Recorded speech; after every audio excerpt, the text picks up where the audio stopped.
मुंबई के Bandra Kurla complex BKC में एक 5 स्टार होटल के ग्रैंड बॉलरूम के अंदर एम्बिएंट टेम्परेचर को एकदम क्रिस्प 20 डिग्री सेल्सियस पर रखा गया है।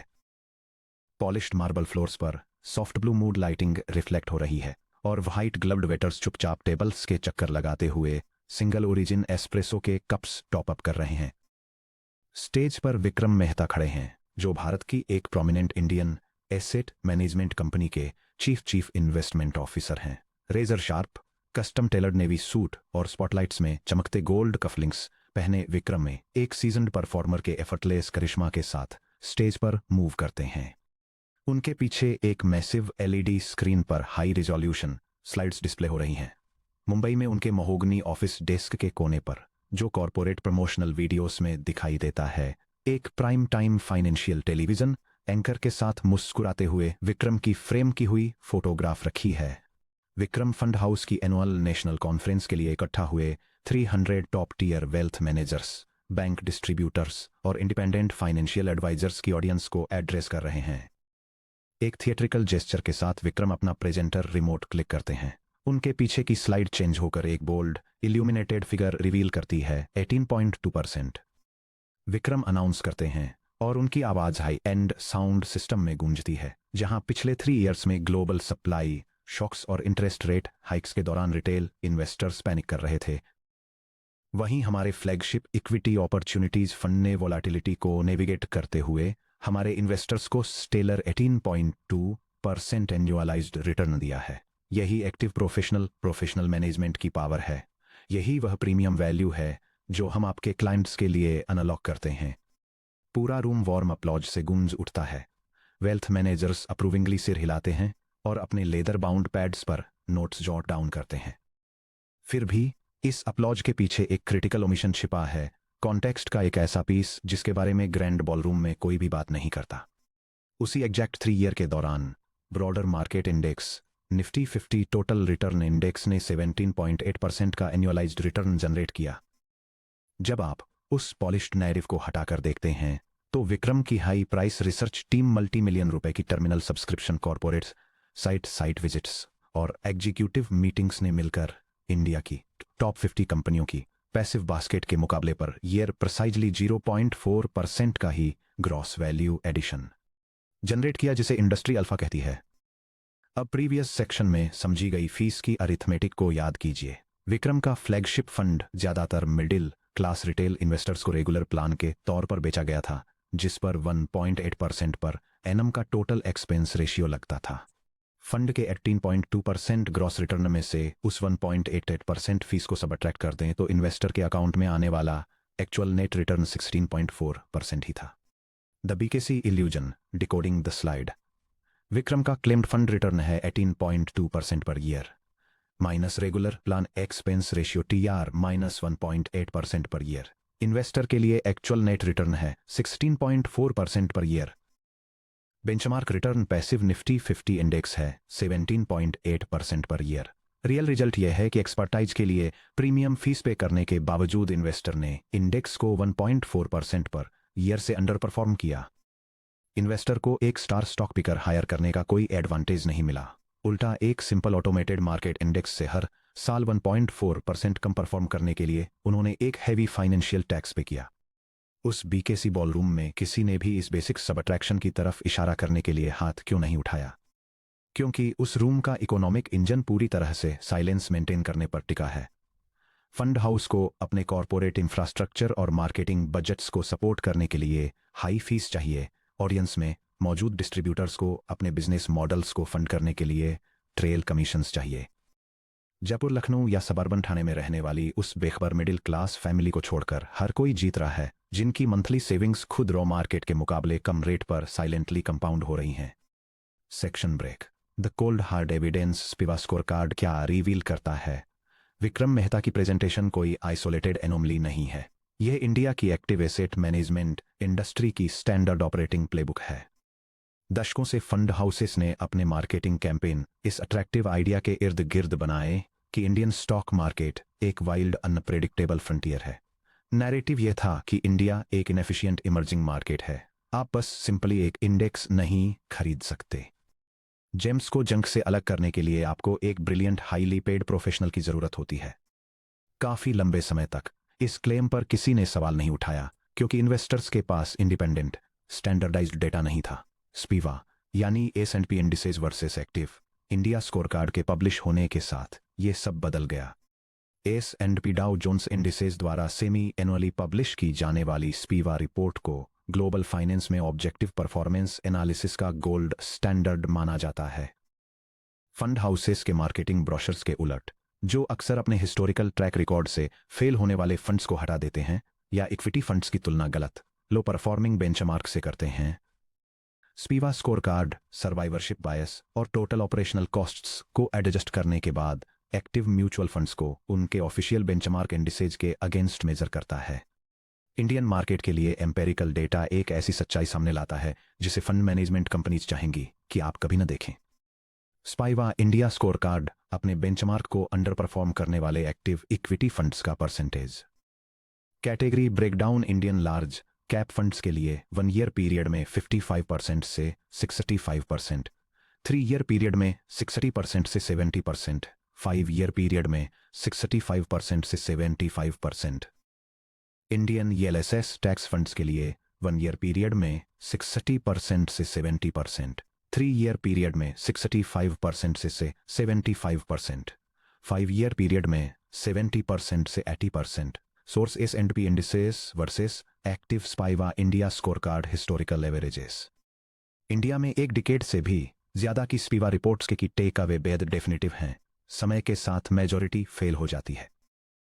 5 ईयर रोलिंग विंडो में लगभग 65% से 75% actively managed Indian large cap equity funds अपने बेंचमार्क इंडेक्स जैसे कि S&P BSE 100 या निफ्टी 50 को बीट करने में फेल हो जाते हैं।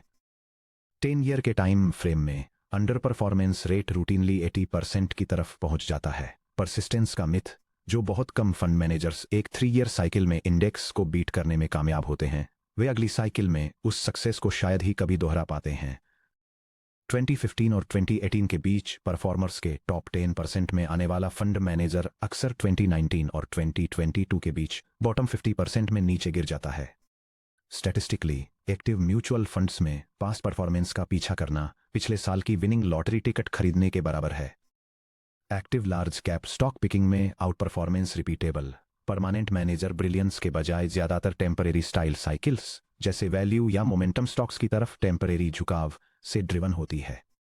The SEBI box large cap fund managers क्यों ट्रैप्ड हैं? मुंबई के ब्रिलियंट और हाईली एजुकेटेड फंड मैनेजर्स एक सिंपल इंडेक्स को भी आउट परफॉर्म क्यों नहीं कर पाते? यह समझने के लिए आपको उनकी इंटेलिजेंस पर सवाल उठाने की जरूरत नहीं है। आपको बस उस रेगुलेटरी बॉक्स को समझना होगा जिसके अंदर वे ऑपरेट करते हैं। 2018 से पहले इंडिया में म्यूचुअल फंड हाउसेस के पास अपने फंड्स को लेबल करने की काफी छूट हुआ करती थी। कोई स्कीम खुद को लार्ज कैप कोर फंड कह सकती थी, फिर भी चुपचाप अपना 30% पैसा high risk volatile small cap stocks में लगा सकती थी। जब स्मॉल कैप्स रैली करते थे तो फंड मैनेजर स्टेलर रिटर्न्स दिखाते थे, अपने पर्सनल जीनियस का क्लेम करते थे और high active management fees charge करते थे। रिटेल इन्वेस्टर्स को इस हिडन रिस्क से बचाने के लिए securities and exchange board of India SEBI ने अक्टूबर 2017 में एक बड़ा कैटेगराइजेशन और रैशनलाइजेशन फ्रेमवर्क लागू किया जो 2018 में पूरी तरह से इफेक्ट में आया। सेबी ने हर फंड कैटेगरी के लिए सख्त और कड़े रूल्स तय कर दिए। SEBI large cap fund definition mandate total portfolio assets में मिनिमम 80% मैंडेटरी एलोकेशन होना चाहिए। इसे इंडियन स्टॉक मार्केट में मार्केट कैपिटलाइजेशन के हिसाब से रैंक की टॉप 100 कंपनीज में ही एक्सक्लूसिवली इन्वेस्ट किया जाना चाहिए। मैक्सिमम 20% कैश या अदर कैप। इस रेगुलेटरी मैंडेट ने इंडिया में एक्टिव लार्ज कैप मैनेजमेंट की इकोनॉमिक्स को परमानेंटली बदल दिया। अगर किसी फंड मैनेजर को लीगली अपने पोर्टफोलियो का 80% या उससे ज्यादा हिस्सा टॉप 100 लिस्टेड कंपनीज में ही पार्क करने के लिए मजबूर किया जाता है, जैसे Reliance industries, HDFC bank, Infosys, ICICI bank और टाटा कंसल्टेंसी सर्विसेज, तो वे वही सेम कंपनीज खरीदने के लिए मजबूर हो जाते हैं जो निफ्टी 50 और S&P BSE 100 इंडिसेस में डोमिनेट करती हैं। चूंकि इन टॉप 100 जाइंट्स को हजारों इंस्टीट्यूशनल एनालिस्ट्स ट्रैक करते हैं, फाइनेंशियल न्यूज नेटवर्क पर डेली कवर किया जाता है और ग्लोबल फॉरेन पोर्टफोलियो इन्वेस्टर्स भारी मात्रा में ट्रेड करते हैं, इसलिए नई इन्फॉर्मेशन लगभग तुरंत इन स्टॉक्स में प्राइस इन हो जाती है। इंडिया की टॉप 100 कंपनीज में ढूंढने के लिए अब कोई अनडिस्कवर्ड कॉर्पोरेट सीक्रेट्स या hidden balance sheet James virtually नहीं बचे हैं। इस वजह से active large cap fund manager closet indexing नाम के फिनोमेनन में ट्रैप होकर रह जाता है। Closet indexing paradox index for example Nifty 50 top 50 Indian companies को होल्ड करता है, जिससे एक डायरेक्ट इंडेक्स फंड के लिए टीआर अप्रोक्सीमेटली 0.10% होता है। Active large cap fund benchmark risk से बचने के लिए अप्रोक्सीमेटली 45 एग्जैक्ट सेम कंपनीज को होल्ड करता है, जिससे एक एक्टिव प्लान के लिए टीआर अप्रोक्सीमेटली 1.50% से 2.20% तक हो जाता है। रिजल्ट, आप एक ऐसे पोर्टफोलियो के लिए 20 टाइम्स तक ज्यादा फीस पे करते हैं जो क्लोजली उसी इंडेक्स को मिरर करता है जिसे यह बीट करने की कोशिश कर रहा है। अगर मैनेजर इंडेक्स कंपोजिशन से बहुत ज्यादा अलग हटता है तो वह बहुत बड़ा करियर रिस्क लेता है। अगर उसके of index picks 2 consecutive quarters के लिए अंडर परफॉर्म करते हैं तो इन्वेस्टर्स कैपिटल विथड्रॉ कर लेते हैं और उसकी जॉब खतरे में पड़ जाती है। अपने करियर को प्रोटेक्ट करने के लिए मैनेजर बेंचमार्क सेफ्टी नेट के करीब रहता है और लगभग वही स्टॉक्स लगभग सिमिलर वेटिंग्स में होल्ड करता है। वे एक ऐसा पोर्टफोलियो कंस्ट्रक्ट करते हैं जो निफ्टी 50 से 85% आइडेंटिकल दिखता है, लेकिन इसे होल्ड करने के लिए वे इन्वेस्टर्स से 1.5% से 2.0% की एक्टिव मैनेजमेंट फीस चार्ज करते हैं। वे असल में आपको एक क्रिस्टल डिकेंटर के अंदर स्टैंडर्ड म्यूनिसिपल टैप वाटर बेच रहे हैं और आपसे इंपोर्टेड स्पार्कलिंग मिनरल वाटर का प्राइस चार्ज कर रहे हैं। सेक्शन ब्रेक, द नुआंस, जहां एक्टिव मैनेजमेंट अभी भी अपनी जगह बनाए हुए है। सही फाइनेंशियल हिल थिंकिंग का एक कोर प्रिंसिपल जिसे जैक बोगल ने अपनी पूरी लाइफ सपोर्ट किया, यह है कि रियल वर्ल्ड एविडेंस जहां भी ले जाए उसे फॉलो करें, ना कि एक रिजिड आइडियोलॉजिकल डॉगमेटिस्ट बने। हालांकि इंडियन लार्ज कैप इक्विटीज में पैसिव इंडेक्स इन्वेस्टिंग का केस एकदम क्लियर है, फिर भी इंडियन मार्केट स्ट्रक्चर में कुछ इंपॉर्टेंट नुआंसेस हैं जिन्हें हर मिडिल क्लास इन्वेस्टर को समझना चाहिए। Indian corporate universe top 100 large cap giants से कहीं आगे तक फैला हुआ है।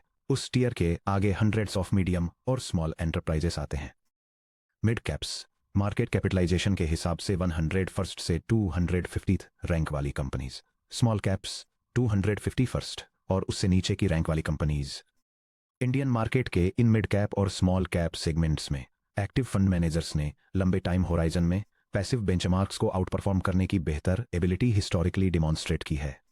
इंडियन इक्विटीज में market efficiency spectrum, high efficiency या low alpha potential, large cap space, top 100 stocks, massive analyst coverage, institutional dominant, instant information, verdict, passive index funds dominate करते हैं निफ्टी 50 या BSE 100। Moderate to low efficiency या higher alpha potential, mid cap और small cap space, rank 101+, limited institutional coverage, regional business nuances, mispricings, verdict, direct plans में well managed active funds value add कर सकते हैं। जब लार्ज कैप्स में active management fail हो जाता है तो छोटी इंडियन कंपनीज में इसे लगातार सक्सेस क्यों मिलती है? इंफॉर्मेशन एसिमेट्री, राजकोट में एक mid cap auto component manufacturer या गुजरात में एक small cap specialised chemical exporter के पास शायद एक भी वॉल स्ट्रीट इक्विटी एनालिस्ट न हो जो उनकी क्वार्टरली अर्निंग्स कॉल को कवर कर रहा हो। एक स्किल्ड फंड मैनेजर जो खुद मैन्युफैक्चरिंग हब्स में ट्रैवल करता है, सप्लाई चेन पार्टनर्स के इंटरव्यू लेता है और ग्राउंड लेवल ट्रेड डिस्ट्रीब्यूशन को एनालाइज करता है, वह ऐसी असली मिसप्राइसिंग्स ढूंढ सकता है जो ब्रॉडर मार्केट से मिस हो गई हों।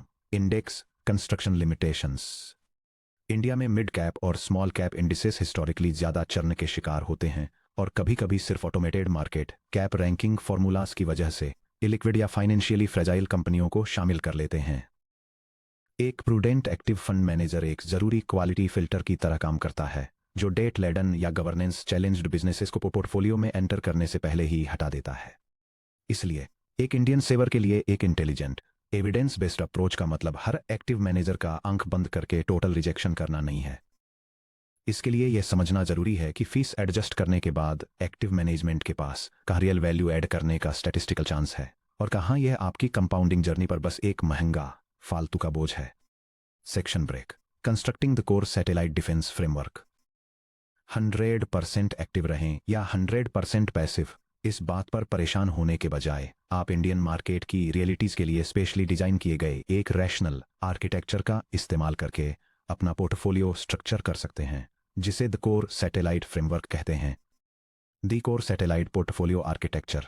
The core engine 60% to 70%. Low cost passive index funds, for example, Nifty 50, Nifty 50, Nifty Next 50, BSE 500. Ultra low expense ratios 0.05% to 0.20%. ये इंडिया के कॉर्पोरेट चैंपियंस की ब्रॉड इकोनॉमिक ग्रोथ को कैप्चर करता है। Zero manager selection risk, zero closet indexing fees. The satellite engine 20% to 30%. Select active funds, mid cap, small cap या focused flexi cap. Strict condition, इन्हें सिर्फ direct plans में ही purchase किया जाना चाहिए। इन्हें पास्ट हाइप्स के बजाय रोबस्ट डिसिप्लिन्ड प्रोसेस के बेसिस पर सेलेक्ट किया जाता है। यह इनएफिशिएंट मार्केट सेगमेंट्स में टारगेटेड आउट परफॉर्मेंस की कोशिश करता है। Liquidity and safety shield 10% to 20%. High quality short duration डेप्ट फंड्स या high yield fixed savings, capital preservation और इमरजेंसी लिक्विडिटी। अपनी लॉन्ग टर्म इक्विटी कैपिटल का 60% to 70% low cost index funds में एंकर करके आप तुरंत अपनी ज्यादातर वेल्थ को बीकेसी बॉलरूम में एक्सपोज हुए फीस ड्रैग से सेव कर लेते हैं। आप गारंटी देते हैं कि आपकी फैमिली फीस फ्रिक्शन के एक फ्रैक्शन ऑफ अ % में इंडिया के कॉर्पोरेट इंजन की पूरी और रियल ग्रोथ कैप्चर करे। फिर अगर आप एक्टिव मिड कैप या फ्लेक्सी कैप स्ट्रेटेजीज में 20% to 30% एलोकेट करना चुनते हैं, तो आप ऐसा पूरी समझदारी के साथ करते हैं। आप उन एक्टिव यूनिट्स को सिर्फ डायरेक्ट प्लान्स के जरिए खरीदते हैं, यह सुनिश्चित करते हुए कि आपकी रिस्क कैपिटल का एक भी रुपया डिस्ट्रीब्यूटर ट्रेल कमीशन में न चला जाए। Section break. Consistency over genius, the legacy of simple rules. यह रियल लाइफ में कैसे काम करता है, इसे देखने के लिए कोयम्बटूर की मिडिल स्कूल मैथमेटिक्स टीचर कविता की कहानी याद कीजिए, जिनसे हम section 2.5 the mathematics of small savings में मिले थे। जब कविता ने 20 ईयर्स अगो अपना मामूली 3000 rupees monthly systematic investment plan SIP शुरू किया था, तो उन्होंने ग्लॉसी फाइनेंशियल मैगजीन्स पढ़ने, टेलीविजन पर इवनिंग स्टॉक मार्केट पैनल्स देखने या ईयर के नंबर 1 रैंकड म्यूचुअल फंड को चुनने की कोशिश में घंटों नहीं बिताए। वह विक्रम मेहता को नहीं जानती थीं। उन्होंने मुंबई के किसी लग्जरी होटल बॉलरूम में कभी कदम भी नहीं रखा था। इसकी बजाय कविता ने एक सिंपल ऑटोमेटेड इंस्ट्रक्शन सेट की, जिससे हर महीने के 5th डे को उनके बैंक अकाउंट से 3000 रुपीज निकलकर एक ब्रॉड मार्केट फंड में चले जाते थे। उन्होंने मार्केट क्रैशेज, पॉलिटिकल ट्रांजिशंस और ग्लोबल इकोनॉमिक अनसर्टेनिटी के बीच भी पैसे को बिना किसी रुकावट के कंपाउंड होने दिया। अगर कविता ने अपनी छोटी मंथली सेविंग्स को स्टार एक्टिव मैनेजर्स के बीच लगातार स्विच करने की कोशिश की होती और उस फंड मैनेजर के पीछे भागती जो लेटेस्ट 3 ईयर रिटर्न्स टेबल में सबसे ऊपर था, तो वह बार बार फंड्स को उनके परफॉर्मेंस पीक पर ही खरीदती, maximum regular plan expense ratios पे करती और फिर उन्हें रिवर्ट टू द मीन होते हुए देखती। उनकी final wealth accumulation timing mistakes और लगातार हो रहे फीलिक्स की वजह से काफी कम हो गई होती। कविता की अल्टीमेट फाइनेंशियल सिक्योरिटी किसी मैनेजर सिलेक्शन जीनियस पर नहीं बनी थी, यह पर्सनल एग्जीक्यूशन कंसिस्टेंसी के साथ साथ ब्रॉड मार्केट पार्टिसिपेशन के अनयील्डिंग एरिथमेटिक पर बनी थी। यह बात हमें उस बुनियादी सबक पर वापस लाती है जो section 4.4 the ancient wisdom of Babylon में एक्सप्लोर की गई प्राचीन बेबीलोनियन विजडम में समाया हुआ है। आप जो कुछ भी कमाते हैं उसका एक हिस्सा आपका अपना है, जिसे आपको संभाल कर रखना है, और अपने खजाने को नुकसान से बचाने का मतलब है इसे स्ट्रक्चरल लीकेजेस से प्रोटेक्ट करना। मॉडर्न फाइनेंशियल वर्ल्ड में स्ट्रक्चरल लॉस शायद ही कभी किसी dramatic headline grabbing bank robbery के रूप में आता है। ये excessive management fees, distributor trail commissions और क्लोसेट इंडेक्सिंग अंडर परफॉर्मेंस की शांत डेली फ्रैक्शनल सबक्शंस के जरिए आता है। जब आप इन आर्टिफिशियल फ्रिक्शन कॉस्ट्स को हटा देते हैं, तो आप अपनी वेल्थ ट्रेजेक्टरी का टोटल ऑनरशिप वापस पा लेते हैं। आप मुंबई की एसेट मैनेजमेंट इंडस्ट्री के fancy hotel ballrooms, celebrity endorsement contracts और लविश एनुअल डिस्ट्रीब्यूटर रिट्रीट्स के लिए पे करना बंद कर देते हैं। आप उस कंपाउंडिंग पावर को अपनी फैमिली की फाइनेंशियल फ्रीडम के लिए बचा कर रखते हैं। फिर भी अपने पोर्टफोलियो को हिडन फीस ड्रेन्स से आजाद करना इस फ्रेमवर्क का सिर्फ स्टेप 1 है। एक बार जब आप एक clean low cost investment vehicle चुन लेते हैं तो आपके सामने एक सेकंड चैलेंज आता है जो पूरे इंडिया के millions of middle class investors को अटका देता है। जब भी मार्केट हेडलाइंस डरावनी हो जाती हैं तब आप अपने इन्वेस्टमेंट्स को पॉज, रीस्टार्ट, एक्सीलरेट या कैंसिल करने के इमोशनल टेम्पटेशन को कैसे हैंडल करते हैं? आप एक सिंपल फाइनेंशियल टूल को एक unshakeable life time wealth building engine में कैसे ट्रांसफॉर्म करते हैं? उसका जवाब देने के लिए हमें मॉडर्न इंडियन इन्वेस्टिंग की सबसे कॉमन और महंगी गलतफहमियों में से एक को दूर करना होगा। एक ऐसा सच जो 6.6 SIP is not a product, it's a habit and व हाई कंसिस्टेंसी बीट्स टाइमिंग में डिटेल में बताया गया है।